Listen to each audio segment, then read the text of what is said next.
Hello everyone, this is Sukruti Joshi from LG Institute of Engineering and Technology, Ahmedabad. I'm going to take the video lecture series on chemistry. The subject code for chemistry is 311001. In the previous session of this particular subject, we have started chapter number 5. Our chapter number 5 is nanomaterials. Nanomaterial is basically a material which is obtained or which has the dimensions that is nanometer in size, right? So nanometer means billionth of an meter. So here we have to understand that to be considered as nanomaterial, the particular kind of material should have specific size, specific shape and specific constitution. Then and then only it will be considered as nanomaterial. In the previous session, we have dealt with the sources, that how we get exposed to the nanomaterials.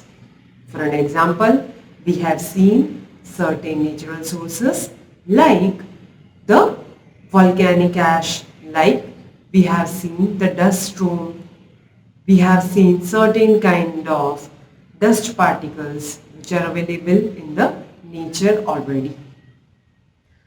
And we have already observed that what is a synthetic one. So synthetic particles are generally produced and used by all of us. How it could be possible? So we have to understand that when we use any kind of cosmetic which involves the nanomaterials, it is a source of particular nanomaterial. And why? Why we use such kind of thing? Why we utilize the nanomaterials? Because they give us a very specific and enhanced properties. So for that we use nanomaterials, right? Afterwards, we have observed the two different approaches, that is the synthesis of nanomaterials. We have studied about it, that how many types of synthesis is possible. So to synthesize any kind of nanomaterial, we have two different approaches. The first approach is top-down approach, and the second approach, which is bottom-up approach. So here the top-down and the bottom-up goes from the upper side to the lower side, and the bottom-up goes from the lower side to the upper side. So we have to understand that how we can utilize it to manufacture or to synthesize different kinds of nanomaterials. We have to operate that particular bulk material or that particular material at different level. It's not possible for us that we get each and every kind of material through both the approaches. So first we have to understand that which approach will be applied and which we can use for which kind of material. Now let's go into detail about the top-down approach and about the bottom-up approach. Here, if we talk about the top-down approach, then the top-down approach will be referred as the slicing or the successive cutting of a bulk material to get nano-sized particle. It's basically the slicing of a huge material to the smaller particles, right? The key to make the nanoparticles is how to control and how to stop the reaction to make the nano-sized products, because the properties of nanomaterials are mainly depends upon its size and their morphology. So if you want to create any kind of nanomaterial, you have to understand that where, when and how it is created and what is the size of that particular nanomaterial. Okay? Here in the image, as you can observe, we have a bulk metal. Okay, bulk metal is sliced down, it's cut down in the powder form. Now that powder form is again cut down in the nanoparticle form. What is that? Once again, a huge metal is there, a bulk metal is there, is converted into the smaller one, which is a powder form. That powder form is converted into another smaller one, which becomes nanoparticles. So here we have to understand that we have three different things.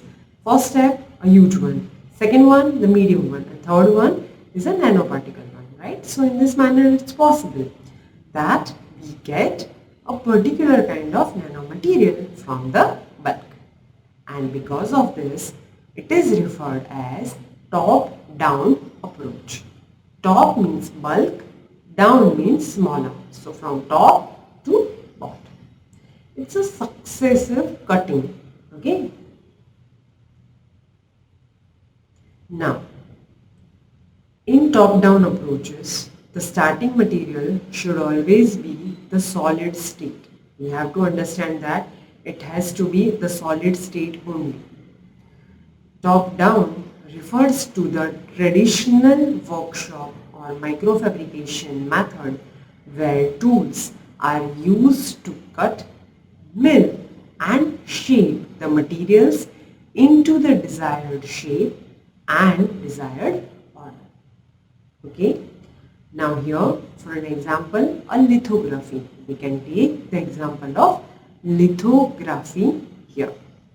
Okay. So we have, as you can see in the image here, we have a whole bulk material. That bulk material will be processed, like the processes such as etching or nanolithography occurs or will be done on it. So from the bulk material, it gets converted into the smaller one, which is referred as nanotechnology or nanomaterials.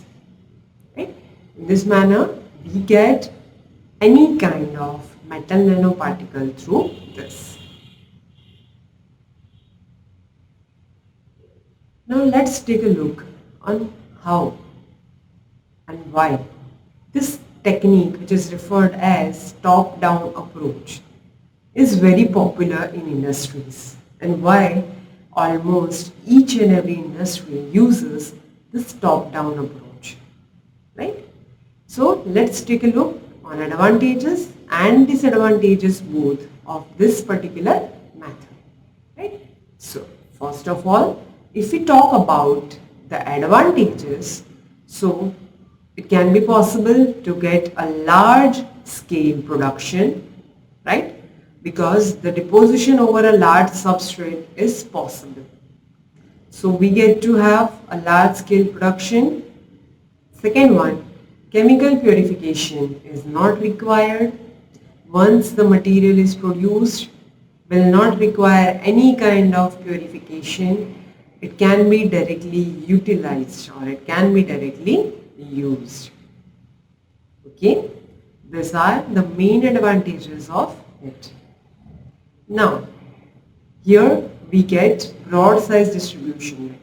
If we talk about the disadvantages, then there are certain disadvantages. For an example, broad size distribution, that is from 100 to 1000 nanometer is achieved. So it's possible that we get this much broad range. It produces nanomaterials with varied particle shapes or geometry. Their shapes and their structures changes. So when it changes, it basically gives you different materials or different shapes of materials. This is the main disadvantage of this particular method. Then, control over deposition parameters is difficult to achieve. Similar thing, you can't achieve the proper shape, proper size of the nanoparticle. It's not possible to totally control the particular reaction. You have to understand that it is not possible to control each and every nanoparticle at that particular point. So it's very difficult to get a control over a particular technique, over a particular size. So the result may be varied because of the size and because of the shape difference. This can be possible. This is the biggest disadvantage of the top-down approach, which we need to understand. Okay? Now here, we have to understand that the top-down approach involves physical processing methods. Okay? So, physical processing method means you have to physically process, you have to physically cut a bulk into a nanoparticle, like a cutter works. Similar way, you have to use certain methods which are referred as physical methods. Okay, so it involves different things. It involves certain mechanical methods. It involves certain lithographic techniques also. Here we will take a look at which kind of methods can be used in it. So the first thing is that in mechanical method it involves cutting, it involves etching, grinding through normal cutters, either through grinders and clutters are used to achieve the nano sizes.